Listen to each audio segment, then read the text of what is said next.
The 12 दराने 5,000 रुपयाचे 3 वर्षाचे सरळ व्याज किती? यामध्ये आपण प्रथम सरळ व्याजाचे सूत्र पाहणार आहोत. सरळ व्याज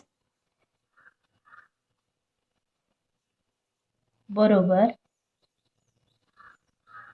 म म्हणजे मुद्दल गुणिले दर गुणिले काळ म्हणजेच मुदत भागिले 100.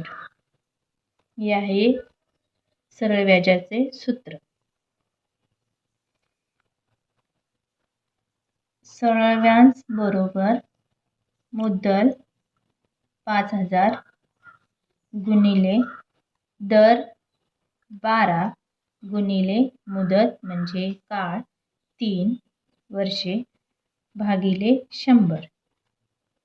यामध्ये ह्या शून्याला हा शून्य गेला, ह्या शून्याला हा शून्य राहिले. 50 गुणिले 12 गुणिले 3 बरोबर 600 गुणिले 3 बरोबर 1800. सरळ व्याज बरोबर